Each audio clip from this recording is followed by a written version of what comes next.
अच्छा बच्चों, आज हमारा चैप्टर है सेकंड, हीमोस्टैसिस। हम हीमोस्टैसिस के बारे में बात करेंगे। हम सबसे पहले उसे डिफाइन करेंगे हीमोस्टैसिस की टर्म को। फिर हम फैक्टर अफेक्ट हीमोस्टैसिस को डिस्कस करेंगे। फिर हम बात करेंगे फीडबैक मैकेनिज्म की और उसके कंपोनेंट्स की। फिर हम बात करेंगे रोल ऑफ फीडबैक की, मैकेनिज्म की, और मेंटेनेंस ऑफ हीमोस्टैसिस विद एग्जांपल बात करेंगे। हीमोस्टैसिस, हीमो मतलब होता है सेम और स्टैसिस में होता है स्टैंडिंग। तो हीमोस्टैसिस इज बैलेंस रखती है। ठीक है, हीमोस्टैसिस is a body ability.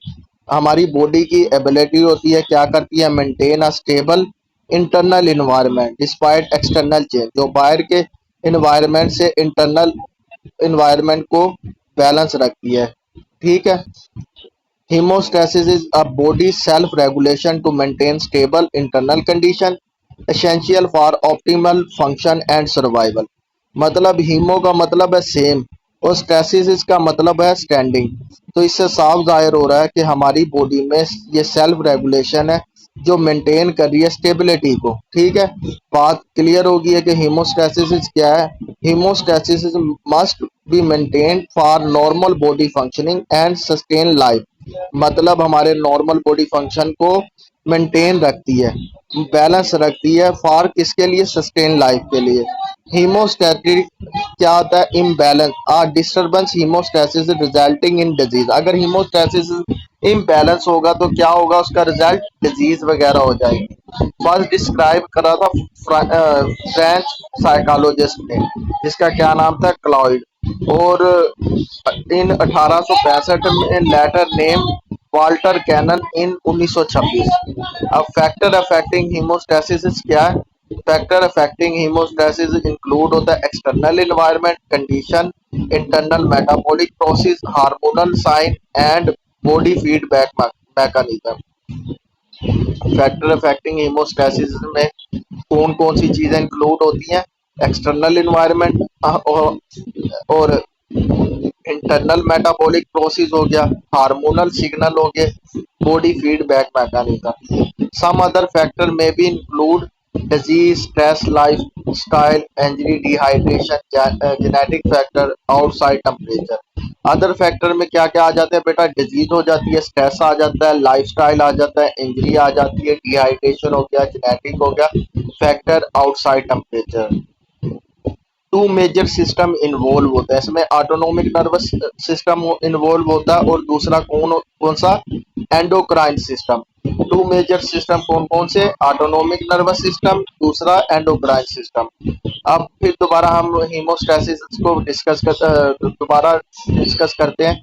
Stable operating condition in internal environment, stable करता है operating condition in internal environment. Three components होते हैं इंटरेक्ट। स्टिमुलस क्या होता है, इनपुट इनटू सिस्टम। रिसेप्टर होता है जैसे nerve, free nerve ending in the skin, receptor हो गया। दूसरा कौन सा होता है, इंटरग्रेटर होता है सच एज ब्रेन। फिर तीसरा क्या होता है, इफेक्टर, मसल आर ग्लैंड जो इफेक्ट होते हैं। रिस्पॉन्स क्या होगा, response to stimulus leads to change, the change is feedback. Change क्या होता है, वो फीडबैक होता है टू बी रिसेप्टर, रिसेप्टर की वजह से। In negative feedback to response of system cancel और contract the effect of original stimulus. Receptor, control centre, effector. हम इसको डिस्कस करते हैं कि रिसेप्टर क्या, receptor detect and respond to change in the environment, detect and response to change in the environment, sending this information to the control center। अब control centre क्या है, analysing. जो रिसेप्टर होता है ना वो सेंड करता है कंट्रोल सेंटर को, analysing the information receive from receptor, determine the set point and decide on an appropriate response. Control centre decide करता है कि क्या अपेरोप्राइट रिस्पॉन्स करना है। रिसेप्टर से मैसेज मिला कंट्रोल सेंटर को, कंट्रोल सेंटर फिर मैसेज डिसाइड करता है कि क्या रिस्पॉन्स करना है। फिर उसके बाद factor carry out the response factor क्या करता है, कैरी आउट करता है response instructed by control centre, जो कंट्रोल सेंटर ने इंस्ट्रक्ट किया होता है। Providing a mean to contract और enhance stimulus and restore the system to set point. ये जैसे देखो बेटा, ये एक चल रहा है वेरिएबल इन हीमोस्टैसिस, इम्बैलेंस और बैलेंस का। अब इसमें क्या होता है, सबसे पहले stimulus produce change in variable, कोई स्टिमुलस हुई है जिसकी वजह से वेरिएबल चेंज हुआ है। अब change detect by receptor, change किसने डिटेक्ट किया, रिसेप्टर ने सेंस किया। सेंस करने के बाद फिर उसने मैसेज किसको दिया, कंट्रोल सेंटर को। कंट्रोल सेंटर ने क्या किया, output information send along efferent path to effector, effector को भेज दिया। अफेक्टर ने क्या किया, response of effector feedback to influence magnitude of stimulus and return variable to homeostasis. वो फिर दोबारा मैसेज किसको भेज देता है, हीमोस्टैसिस को। हीमोस्टैसिस फिर क्या करता है, बैलेंस करता है उस स्टिमुलस को, जो भी रिस्पॉन्स होता है। फीडबैक मैकेनिज्म क्या होता है, अच्छा इसमें बेटा जो नेगेटिव फीडबैक है, this is most common type of feedback mechanism है। ठीक है, इन हीमोस्टैसिस नेगेटिव फीडबैक का याद रखना, मोस्ट कॉमन टाइप है नेगेटिव फीडबैक मैकेनिज्म की। It work to maintain stable condition by contracting any deviation from set point. When change occur in internal environment, sensor detect the change and send signal effect to reverse to the change. The goal to bring system back to its normal or set point. Example include the regulation of body temperature, blood glucose level and blood pressure. Negative feedback की example कौन सी होगी, include उसमें regular body temperature होता है, blood glucose level होता है, blood pressure हो गया। नेगेटिव फीडबैक टेम्परेचर रेगुलेशन कैसे, जैसे हमने बात की है कि टेम्परेचर रेगुलेट करता है। Temperature regulation stimulation and increase in body temperature, stimulus हुई है कोई बाहर से, बॉडी का टेम्परेचर इंक्रीज हुआ है, रिसेप्टर क्या करेगा, temperature receptor in the skin and hypothalamus detect the raise rise. आपको पहले बताया कि टेम्परेचर कौन कंट्रोल करता है ब्रेन में, हाइपोथैलेमस। तो ये मैसेज हाइपोथैलेमस के पास हाइपोथैलेमस उसको डिटेक्ट कर लेगा। फिर कंट्रोल सेंटर कौन सा है, hypothalamus determine the set point and signal effector. वो control centre set point determine करेगा सेट पॉइंट, और सिग्नल किसको भेज देगा, इफेक्टर को। इफेक्टर क्या करेगा, स्वेट ग्लैंड रिलीज करेगा, sweat cooling the body through evaporation. Sweat sweat gland produce करेगा, जिसकी वजह से क्या होगा, बॉडी कूलिंग होना शुरू हो जाएगी। रिस्पॉन्स क्या होगा, body temperature decrease and feedback loop inhabited होगा। ठीक है, ये जैसे ये एग्जांपल दी गई है। ब्लड ग्लूकोज का भी सेम ही ऐसे है। ठीक है, stimulation raise in blood glucose level in after meal, खाना खाने के बाद क्या हुआ कि ब्लड शुगर इंक्रीज हो गया। रिसेप्टर क्या होगा, इसका पेंक्रियाटिक सेल होगा, पेंक्रियाटिक सेल उसको डिटेक्ट करेगा एलिवेटेड ब्लड ग्लूकोज को। फिर जैसे ही रिसेप्टर डिटेक्ट कर लेगा, पेंक्रियाज मैसेज भेज देगा कंट्रोल सेंटर के पास। कंट्रोल सेंटर क्या करेगा, पेंक्रियाज रिलीज इंसुलिन, वो इंसुलिन रिलीज करवाएगा। फिर इफेक्टर क्या करेगा, cell take up glucose and the liver store it glycogen, वो ग्लूकोज को ना इफेक्टर क्या करवाएगा, ग्लूकोज को इकट्ठा करना शुरू कर देगा, उसको लीवर में स्टोर करवाएगा, किस शक्ल में, ग्लाइकोजन की शक्ल में। फिर रिस्पॉन्स में क्या होगा, ब्लड ग्लूकोज लेवल डिक्रीज होगा जब इंसुलिन रिलीज हुई थी डायमेंशन। ये होता है नेगेटिव। अब पॉजिटिव की बात करें, पॉजिटिव फीडबैक क्या है, पॉजिटिव फीडबैक एम्पलीफाई और reinforce a change in a body internal environment. Internal environment में चेंज करना, एम्पलीफाई करना, रेनफोर्स करना internal environment. Instead of opposing change like negative feedback, it enhance or accelerate it. Positive feedback is often associated with process that need to be completed quickly. Example include blood clotting during an injury and release of oxytocin during childbirth. Positive feedback में कौन कौन सी example आती है, injury हो जाना, या फिर release of oxytocin during child birth. Child birth में ऑक्सीटोसिन हार्मोन होता है, वो रिलीज करवाना, ये पॉजिटिव फीडबैक का ना एग्जाम्पल है।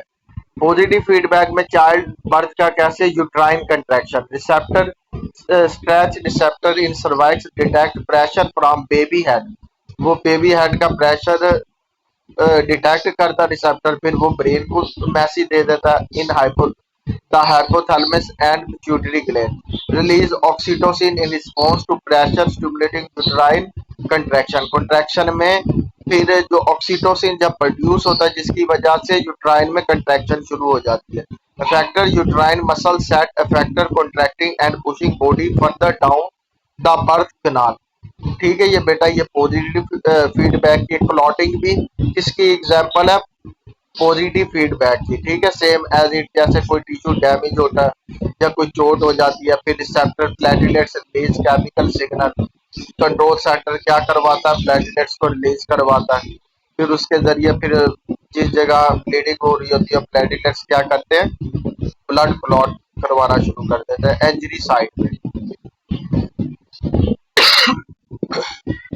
बात कर लेते हैं हम स्टेज ऑफ हीमोस्टैसिस। थ्री स्टेज होती है हीमोस्टैसिस की। फर्स्ट होती है सेंसिंग, सेंस करना, फिर सेकंड क्या होती है उस प्रोसेसिंग, प्रोसेसिंग करने के बाद फिर उसके लास्ट में कौन सी स्टेज होती है, रिस्पोंडिंग।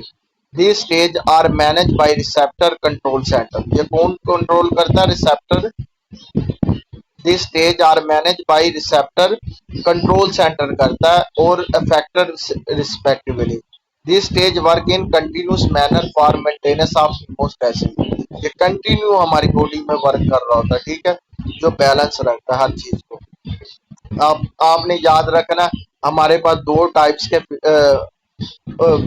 फीडबैक होते हैं, एक पॉजिटिव फीडबैक और एक नेगेटिव फीडबैक। नेगेटिव में हमने क्या बात की थी, ब्लड ग्लूकोज हो गया, टेम्परेचर हो गया, और उसके अलावा ब्लड प्रेशर हो गया, ये किस में आता है, नेगेटिव में। और पॉजिटिव में हमारे पास क्या आता है, या चाइल्ड बर्थ होगी और इंजरी वगैरह होगी। सही है, ये हमारे किस में आता है, पॉजिटिव में।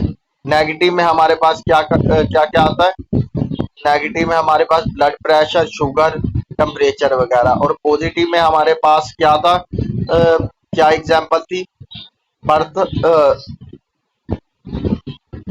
होगी और ब्लड क्लॉटिंग होगी, ये हमारी एग्जांपल थी। स्टेजेस की हमने बात की है कि थ्री टाइप्स की स्टेज है, सेंसिंग, प्रोसेसिंग एंड रिस्पॉन्डिंग। हमने सेंसिंग, सेंसिंग क्या, receptor where sensing is perform, it is a sensing element which is responsible for monitoring and responding to change in internal and external environment। वो फिर उसके बाद processing कौन सा होता है, कंट्रोल सेंटर करता है। Processing happen, it is also known as interpretation centre, it is responsible for receiving and processing information from receptor, receptor से जो इंफॉर्मेशन रिसीव करता है फिर उसको प्रोसेस करता है। रिस्पोंडिंग में क्या आता है, इफेक्ट होता है, is a part which involve in responding to command from control centre, it में इधर इनहेंस और अपोज द स्टिमुलस।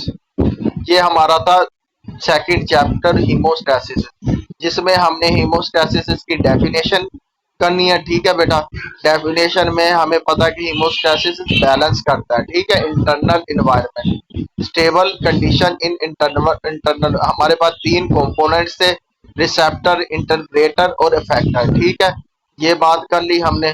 फिर हमने बात किया फीडबैक की, फीडबैक मैकेनिज्म। हमारे पास फीडबैक दो टाइप्स के, नेगेटिव फीडबैक और पॉजिटिव फीडबैक। नेगेटिव फीडबैक में हमारे पास क्या था बेटा, temperature, blood glucose level and blood pressure. अब फिर हमारे पास आ जाता है पॉजिटिव फीडबैक। पॉजिटिव फीडबैक में हमने बात की थी बेबी बर्थ की, जिसमें ऑक्सीटोसिन प्रोड्यूस करता है। ठीक है, फिर इंजरी हो जाती है, उस इंजरी को ब्लड क्लॉटिंग करवाने के लिए प्लेटलेट्स रिलीज होते हैं। ठीक है, ये हो गया हमारा।